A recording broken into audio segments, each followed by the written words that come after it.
കലവറയുടെ വാതിലിന്റെ അടുത്തുള്ള കസേരയിലേക്ക് ഞാൻ ചാഞ്ഞിരുന്നു. കുറെ സമയമെടുത്തു എനിക്ക് വിരലോടെ പറയാൻ, നിങ്ങൾക്ക് ഇഷ്ടമുള്ളത് ചെയ്തോളൂ. ഞാൻ ഇവിടെ നിന്ന് ഒരിഞ്ചുപോലും മാറാൻ പോകുന്നില്ല. നിങ്ങളെ എന്തെങ്കിലും ചെയ്യാനൊന്നും എനിക്ക് ഉദ്ദേശമില്ല, ഓഫീസർ പറഞ്ഞു. എന്നിട്ട് എന്നോട് ചോദിച്ചു, എന്താണ് നിങ്ങളുടെ ജോലി? ഞാൻ ഒരു പിയാനിസ്റ്റാണ്. അയാൾ എന്നെ സൂക്ഷിച്ചു നോക്കി. അയാളുടെ നോട്ടം അടുത്ത മുറിയിലെ വാതിലിലേക്ക് നീണ്ടു. അയാൾക്കൊരു ആശയം കിട്ടിയതുപോലെ തോന്നി. വരൂ എന്റെ കൂടെ. ഞങ്ങൾ അടുത്ത മുറിയിലേക്ക് പോയി. അവിടെ ഒരു പിയാനോ ഉണ്ടായിരുന്നു. ഓഫീസർ ആ പിയാനോ ചൂണ്ടിക്കാണിച്ചു. എന്തെങ്കിലും വായിക്കൂ. ഞാൻ അയാളെ ചോദ്യഭാവത്തിൽ നോക്കി അനങ്ങാതെ നിന്നു. എന്റെ പേടി അയാൾക്ക് മനസ്സിലായി. അതുകൊണ്ട് അയാൾ ശാന്തനായി ഇങ്ങനെ പറഞ്ഞു, സാരമില്ല, നിങ്ങൾക്ക് പിയാനോ വായിക്കാം. ആരെങ്കിലും വന്നാൽ നിങ്ങൾക്ക് കലവറയിൽ ഒളിക്കാം. ഞാൻ നിങ്ങളെ സംരക്ഷിച്ചുകൊള്ളാം. ഞാൻ വിരലുകൾ കീബോർഡിൽ വെച്ചപ്പോൾ അവ വിറച്ചു. 2.5 വർഷമായി ഞാൻ പിയാനോ പരിശീലിച്ചിട്ടില്ല. എന്റെ വിരലുകൾ കട്ടിയുള്ളതും അഴുക്ക് നിറഞ്ഞതുമായിരുന്നു. കുറച്ച് ആഴ്ചകളായി ഞാൻ നഖം വെട്ടിയിട്ട്. ഞാൻ ശോഭന്റെ സി ഷാർപ്പ് മൈനറിലുള്ള നിശാഗാനം വായിച്ചു. ഞാൻ വായിച്ചു നിർത്തിയപ്പോൾ നിശബ്ദത ഭയാനകമായി തോന്നി. കെട്ടിടത്തിന് പുറത്ത് താഴെ ഒരു വെടിവെപ്പ് ശബ്ദം കേട്ടു. ഒരു ജർമ്മൻ ശബ്ദം. ഓഫീസർ മൗനമായി എന്നെ നോക്കി. കുറച്ചുകഴിഞ്ഞ് അയാൾ നെടുവീർപ്പിട്ടു. എന്നിട്ട് പിറുപിറുത്തു, എങ്കിലും നിങ്ങൾ ഇവിടെ താമസിക്കരുത്. ഞാൻ നിങ്ങളെ നഗരത്തിന് പുറത്തേക്ക് ഒരു ഗ്രാമത്തിലേക്ക് കൊണ്ടുപോകാം. അവിടെ നിങ്ങൾ സുരക്ഷിതനായിരിക്കും. ഞാൻ തല കുലുക്കി. എനിക്ക് ഈ സ്ഥലം വിട്ടുപോകാൻ കഴിയില്ല, ഞാൻ ഉറപ്പിച്ചു പറഞ്ഞു. ഇപ്പോൾ മാത്രമാണ് ഞാൻ എന്തുകൊണ്ടാണ് ഈ സ്ഥലത്ത് ഒളിച്ചിരിക്കുന്നത് എന്ന് അയാൾക്ക് മനസ്സിലായത്. നിങ്ങളൊരു ജൂതനാണോ? അയാൾ ചോദിച്ചു. അതെ. അതെ, ശരി, അയാൾ പിറുപിറുത്തു. അങ്ങനെയെങ്കിൽ നിങ്ങൾക്ക് ശരിക്കും ഇവിടെ നിന്ന് പോകാൻ കഴിയില്ലെന്ന് എനിക്കറിയാം. നിങ്ങൾ എവിടെയാണ് ഒളിച്ചിരിക്കുന്നത്? തട്ടിൻപുറത്ത്. അയാൾ ആ തട്ടിൻപുറം പരിശോധിച്ചു. ഞാൻ ശ്രദ്ധിക്കാത്ത ഒന്ന് അപ്പോൾ കണ്ടു. മച്ചിന്റെ പ്രവേശന കവാടത്തിന് മുകളിൽ പലകകൾ കൊണ്ടുണ്ടാക്കിയ ഒരു തട്ടിൻപുറം. ഞാൻ ഈ തട്ടിൻപുറത്ത് ഒളിക്കണം എന്ന് ഓഫീസർ പറഞ്ഞു. എന്റെ അടുത്ത് കഴിക്കാൻ എന്തെങ്കിലും ഉണ്ടോ എന്നും ചോദിച്ചു. ഇല്ല, ഞാൻ പറഞ്ഞു. സാരമില്ല, അയാൾ തിടുക്കത്തിൽ കൂട്ടിച്ചേർത്തു. ഞാൻ നിങ്ങൾക്ക് കുറച്ച് ഭക്ഷണം കൊണ്ടുവരാം. ഇപ്പോഴാണ് ഞാൻ സ്വന്തമായി ഒരു ചോദ്യം ചോദിക്കാൻ ധൈര്യപ്പെട്ടത്. നിങ്ങൾ ജർമ്മൻകാരനാണോ? എന്റെ ചോദ്യം ഒരു അപമാനമായി തോന്നിയതുപോലെ അയാൾ ദേഷ്യത്തോടെ മറുപടി നൽകി. അതെ, ഞാനാണ്. സംഭവിക്കുന്ന കാര്യങ്ങളിൽ എനിക്ക് ലജ്ജയുണ്ട്. പെട്ടെന്ന് അയാൾ എന്റെ കൈകളിൽ കുലുക്കി യാത്ര പറഞ്ഞു പോയി. 3 ദിവസത്തിനു ശേഷം അയാൾ വീണ്ടും പ്രത്യക്ഷപ്പെട്ടു. വൈകുന്നേരം നല്ല ഇരുട്ടായിരുന്ന സമയത്ത് എന്റെ തട്ടിൻപുറത്ത് ഒരു സ്വരം കേട്ടു. ഹലോ, ഇവിടെ ആരെങ്കിലുമുണ്ടോ? ഉണ്ട്, ഞാനിവിടെയുണ്ട്, ഞാൻ മറുപടി നൽകി.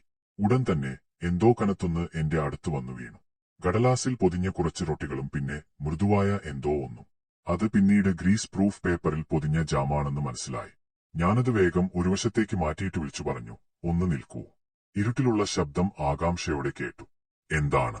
വേഗം പാർ. കാവൽക്കാർ എന്നെ ഇങ്ങോട്ട് വരുന്നത് കണ്ടു. എനിക്ക് അധികനേരം ഇവിടെ നിൽക്കാൻ കഴിയില്ല. ഏതാനും ആഴ്ചകൾ കൂടി പിടിച്ചു നിൽക്കൂ. യുദ്ധം വരും വസന്തത്തോടെ അവസാനിക്കും. ആ ശബ്ദം നിശബ്ദമായി.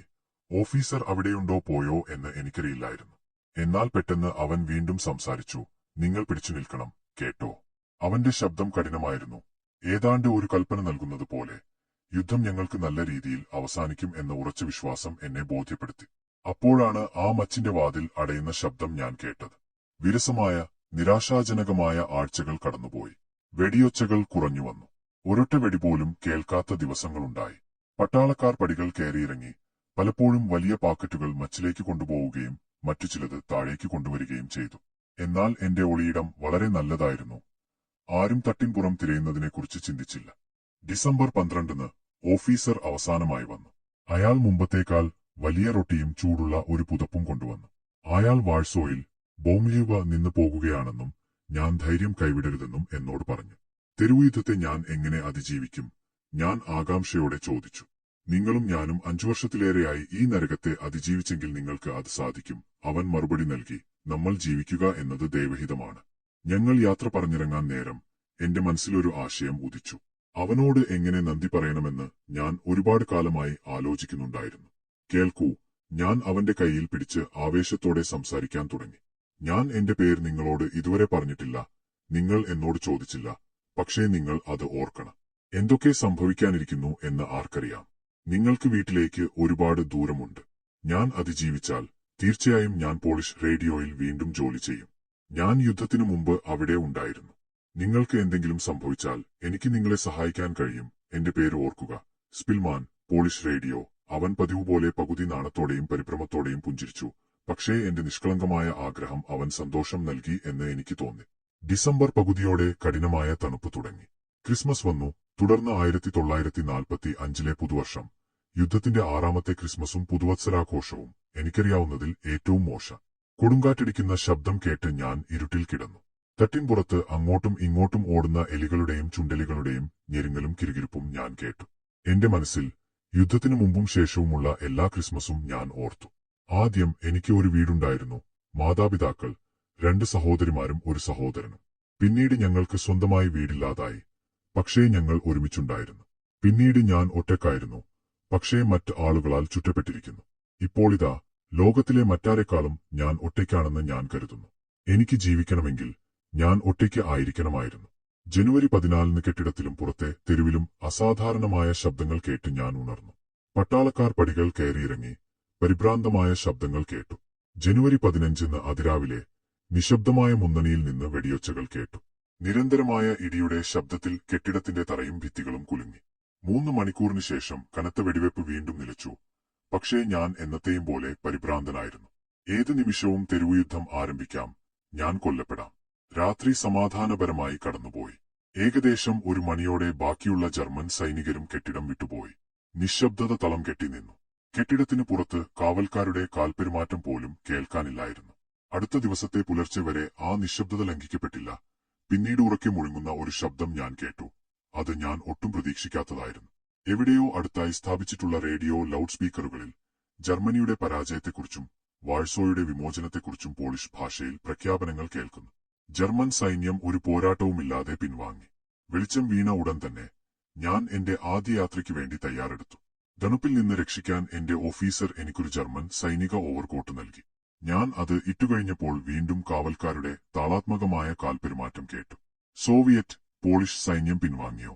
ഞാൻ എന്റെ മെത്തയിലേക്ക് തളർന്നു വീണു. നിരാശനായി അവിടെ കിടന്നു. അപ്പോഴാണ് എന്റെ കാതുകളിൽ പുതിയൊരു ശബ്ദം കേട്ടത്. സ്ത്രീകളുടെയും കുട്ടികളുടെയും ശബ്ദം. എന്ത് വില കൊടുത്തും എനിക്ക് വിവരങ്ങൾ അറിയണമായിരുന്നു. ഞാൻ താഴേക്ക് ഓടി, വാതിൽ തുറന്നു പുറത്തേക്ക് നോക്കി. അതൊരു മൂടിയ മഞ്ഞുള്ള പ്രഭാതമായിരുന്നു. എന്റെ ഇടതുവശത്ത്, അധികം അകലെയല്ലാതെ, തിരിച്ചറിയാൻ പ്രയാസമുള്ള ഒരു യൂണിഫോമിൽ ഒരു വനിതാ സൈനികൻ നിൽക്കുന്നുണ്ടായിരുന്നു. ഒരു കെട്ടുമായി ഒരു സ്ത്രീ എന്റെ വലതുവശത്ത് നിന്ന് വരുന്നുണ്ടായിരുന്നു. അവൾ അടുത്തുവന്നപ്പോൾ ഞാൻ അവളോട് സംസാരിക്കാൻ ധൈര്യപ്പെട്ടു. ഹലോ, ക്ഷമിക്കണം, ഞാൻ മങ്ങിയ സ്വരത്തിൽ വിളിച്ചു പറഞ്ഞു. അവൾ എന്നെ തുറച്ചുനോക്കി. കെട്ട് താഴെയിട്ട് ഒരു ജർമ്മൻ എന്ന് നിലവിളിച്ചുകൊണ്ട് ഓടിപ്പോയി. ഉടൻ തന്നെ കാവൽക്കാരൻ തിരിഞ്ഞുനോക്കി എന്നെ കണ്ടു. ലക്ഷ്യമിട്ട് മെഷീൻ പിസ്റ്റൾ ഉപയോഗിച്ച് വെടിയുതിർത്തു. വെടിയുണ്ടകൾ ചുമരിൽ തറച്ചു. പരിഭ്രാന്തനായി ഞാൻ ഓടിപ്പടികൾ കയറി വീണ്ടും മച്ചിൽ അഭയം തേടി. കുറച്ച് മിനിറ്റുകൾക്കു ശേഷം എന്റെ ചെറിയ ജനലിലൂടെ പുറത്തേക്ക് നോക്കിയപ്പോൾ കെട്ടിടം മുഴുവൻ വളഞ്ഞിരിക്കുന്നതായി ഞാൻ കണ്ടു. പട്ടാളക്കാർ പരസ്പരം വിളിക്കുന്നതും വെടിയൊച്ചകളും ഗ്രനേഡുകൾ പൊട്ടിത്തെറിക്കുന്ന ശബ്ദവും കേട്ടു.